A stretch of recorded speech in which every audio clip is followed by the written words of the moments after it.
Joey Swoll has just broken his silence, and the internet is stunned. After facing massive backlash for his tribute to Hulk Hogan following the WWE legend's death, the CEO of Gym Positivity is now under fire. What began as a nostalgic post turned into a full-blown scandal tied to Hulk Hogan's infamous racial slur controversy. Swoll deleted his Instagram, vanished from social media, and now, he's returned with an emotional apology to the Black community. But is it too late? In this exclusive video, we break down the full timeline of events, Joey's tribute, the internet outrage, his emotional breakdown, and what this controversy reveals about cancel culture, race, and redemption in the fitness and wrestling worlds. This isn't just another influencer apology. This is the unraveling of a brand built on positivity, dragged into the shadow of a legacy too dark to ignore. Joey Swoll, once celebrated as the self-appointed CEO of Gym Positivity, is now facing the kind of reckoning that could redefine, or destroy, everything he's built. It began with a single post.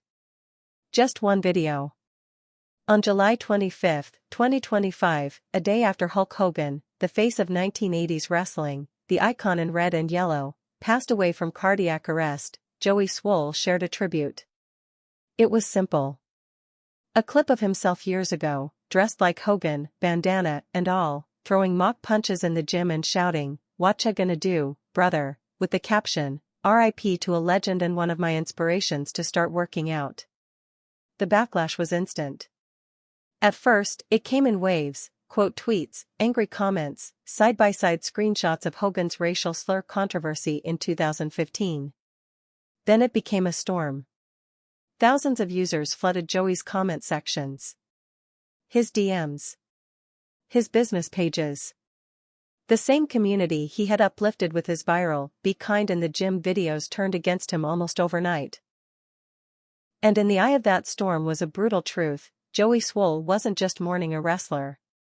He was platforming a man who, a decade ago, was caught on tape saying things so vile, so hurtful, they got him erased from WWE history, at least for a time. So, when Joey Swoll deleted the post, and then his entire Instagram account, fans knew it wasn't just a cleanup. It was a collapse. For years, Joey Swoll built a brand that stood for respect, for kindness, for protecting those who felt small or out of place in the fitness world. He called out bullies. He defended gym newbies. He encouraged people to lift each other up, literally and emotionally. That was the message. That was the mission. And it worked. He gained millions of followers across TikTok, Instagram, and YouTube. He became more than an influencer. He became a symbol. But now, many say, that symbol has cracked. Because in the eyes of many, the Joey Swoll who posted that video wasn't defending underdogs. He was glorifying a man whose own words once reduced a black man dating his daughter to a racial slur. A man who, when confronted with the backlash, didn't apologize, not until the WWE dropped him, not until his legacy was bleeding out on the floor of public opinion. So when Joey Swoll aligned himself with that legacy, even accidentally, the betrayal hit hard. Especially among black gymgoers, black wrestlers, black fans. For them, this wasn't just poor judgment. It was personal. And when Joey finally returned to social media, it wasn't with another motivational clip. It wasn't with a "get back to the grind" speech. It was with a video that no one expected. Filmed in what looked like a hotel room, with no music, no edits, no dramatic cuts, just Joey, sitting in silence for several long seconds before he spoke. His eyes were bloodshot. His voice cracked before the first sentence was done. "I messed up," he said. "And I'm not gonna hide behind a brand or a catchphrase." He paused, visibly choking back tears. "I grew up loving Hulk Hogan. I had the posters. The action figures. He was the reason I first walked into a weight room. But that's not an excuse. That's not an explanation. What I posted was wrong. I didn't think. I didn't consider the pain that man caused, especially to black people. I was selfish. I was nostalgic. And I was blind. There was no script. No pre-written PR message. Just a man, unraveling in real time. And what came next shocked even his harshest critics. He apologized, directly, to the black community. By name. To every black man and woman who ever felt unsafe in a gym. To every person who supported me because they believed I stood for something better. I failed you. I don't deserve your forgiveness. But I want to learn from this. I want to grow. He revealed he had received hundreds of DMs from followers, some angry, some disappointed, some heartbroken. He said he spent the last 48 hours reading every one of them. Crying over them. There was one message, he said, voice shaking, from a guy named Marcus. Said he used to watch my videos with his teenage son. That I made them both feel like they belonged. But after that Hogan post, his son asked if I'd still care about them if they weren't part of my audience anymore. That broke me. The video ended without a closing slogan. No, stay positive. No call to action. Just a final line. I'm gonna step away for a while. But I'll come back better. Or I won't come back at all. And with that, the screen faded to black. The internet didn't know what to do with it. Some applauded the rawness. Others called it performative. Some said it was too little, too late. Others said it was the most honest thing Joey had ever done. But one thing was clear, this wasn't over. Because when it comes to Hulk Hogan, wounds run deep. It's been 10 years since that infamous leaked tape showed the man once dubbed the Immortal One using racist slurs. Casually, disgustingly, in a conversation about his daughter's dating life. The fallout was swift. WWE scrubbed him from their Hall of Fame, pulled him from merchandise, and distanced themselves in public. But they never fully closed the door. Years later, Hogan was quietly reinstated. Brought back for special appearances. Celebrated in tribute videos. For many fans, especially those hurt by his words, it felt like WWE wanted to have it both ways, punish him for optics, but honor him in silence. And when Joey Swoll posted that tribute, it reignited all that rage. Because it wasn't just about what Hogan said. It was about what it still meant. That even a decade later, the pain hadn't gone away. That for every step forward in representation and accountability, there were moments like this, reminders that fame still offers a cloak of protection. That even the CEO of Gym Positivity could forget whose pain gets erased in the name of nostalgia.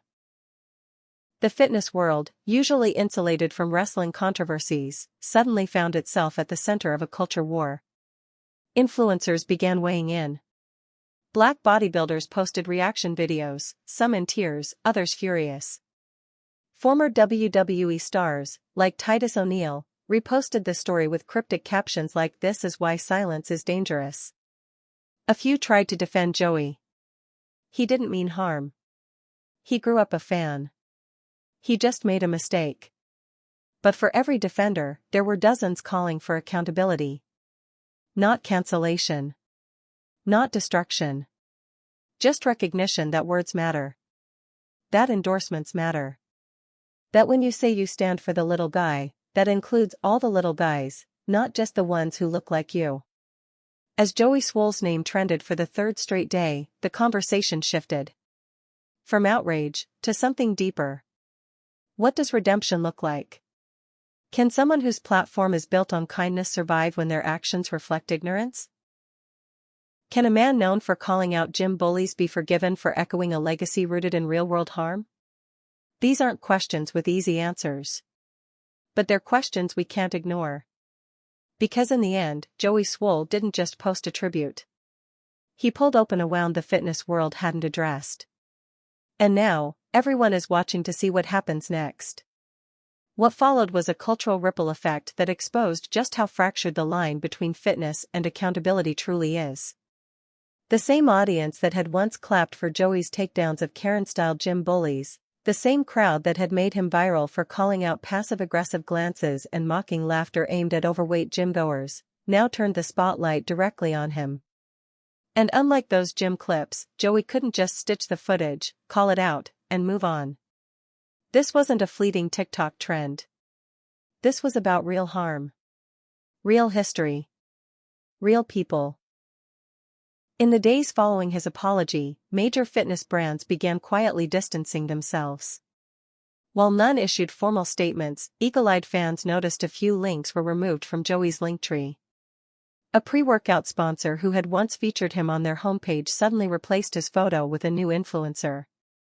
His scheduled live appearance at a Los Angeles Fitness Expo was marked postponed with no further explanation. And perhaps most telling of all, several gym franchises that had once reposted his content religiously stopped tagging him altogether.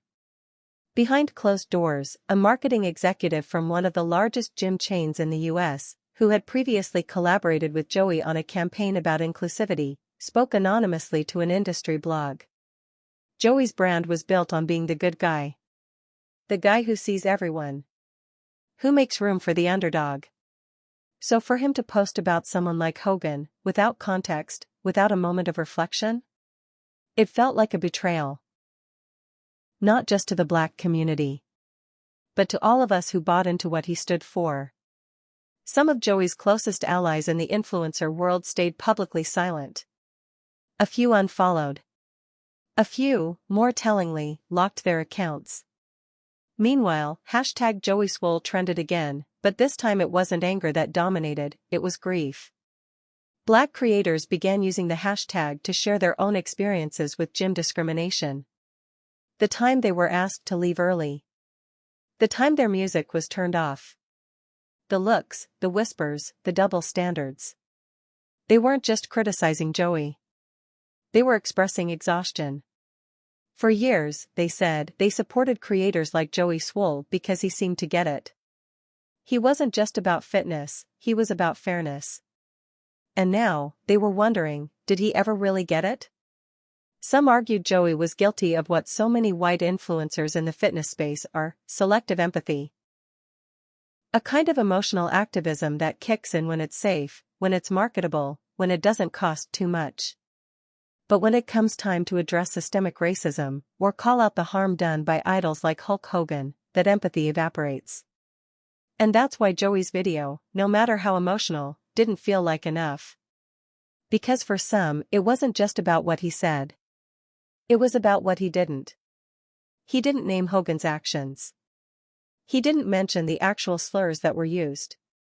He didn't talk about the culture that forgives powerful white men again and again, while punishing Black voices for even whispering dissent. He apologized, yes. But he left details on the table. And for a man whose career was built on breaking down bad behavior, that silence felt loud. Still, there were those who urged forgiveness. One Black gym owner, Darnell R., posted a video caption Joey messed up. But canceling him won't fix anything.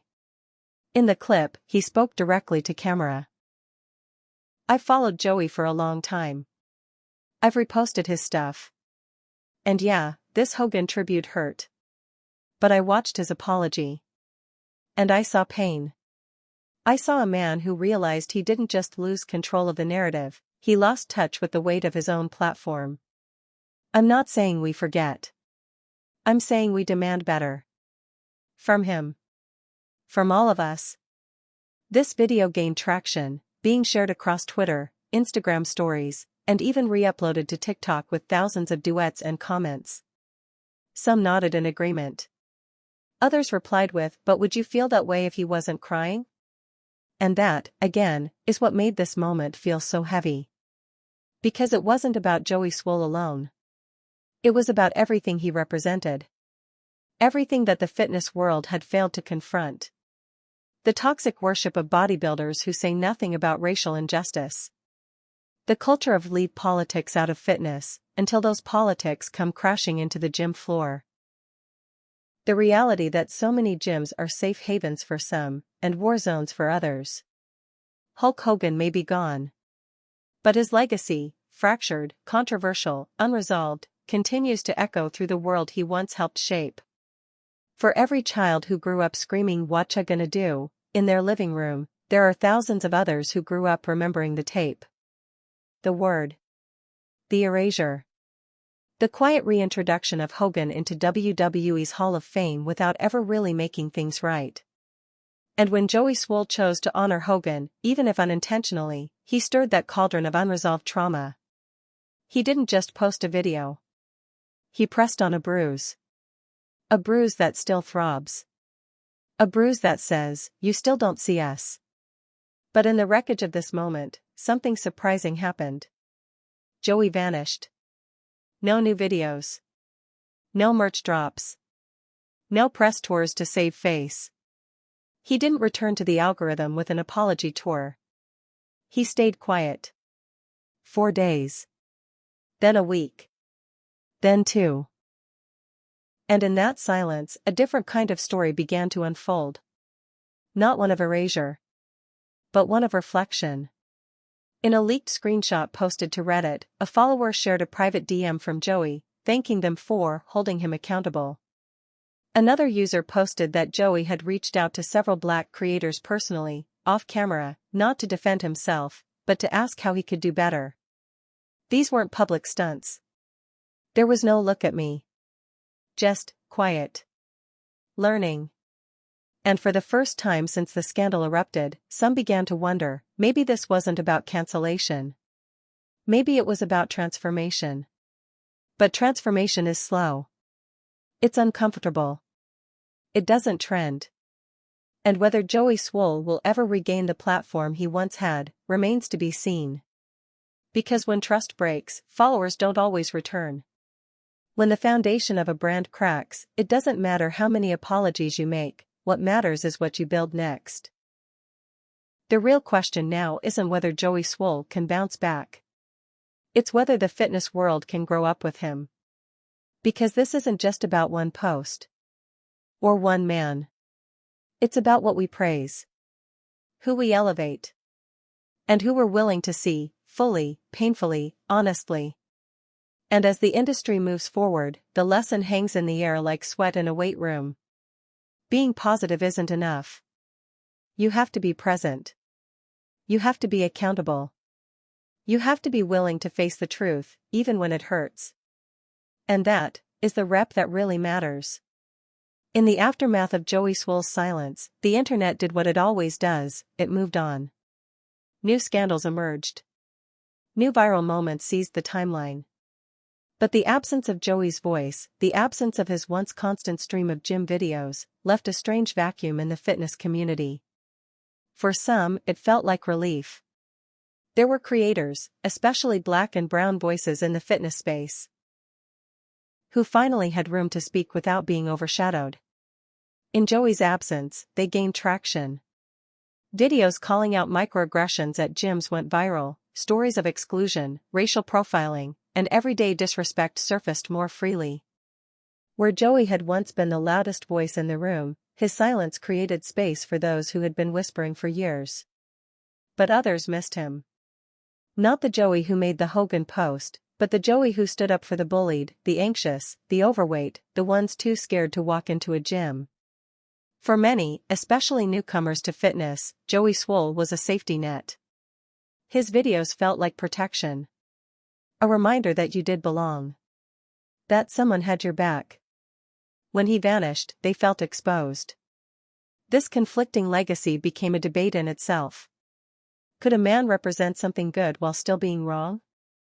Could the same voice that had lifted people up also be the one that triggered such widespread pain? In a lengthy Twitter thread that went viral weeks after Joey's disappearance, fitness journalist Kenya Doyle broke it down in a way few others had dared to. Joey Swoll isn't just a man, she wrote. He's a case study. He is what happens when well-meaning white influencers build empires on empathy, but stop short of intersectionality. He didn't mean harm. That's clear. But he did cause it. And in 2025, that's not enough. Meaning well doesn't erase the weight of your influence. The thread racked up millions of views. Thousands of replies. And one curious like, from Joey Swoll's newly reactivated but still empty Twitter account. It was the first sign that he might be watching. Listening. Behind the scenes, the question that loomed over everything was, will he return? And if he did, what would that return look like? Would it be a full-blown comeback with rebranded merch and polished PR? Would he try to reframe the controversy as a teachable moment? Or would he double down?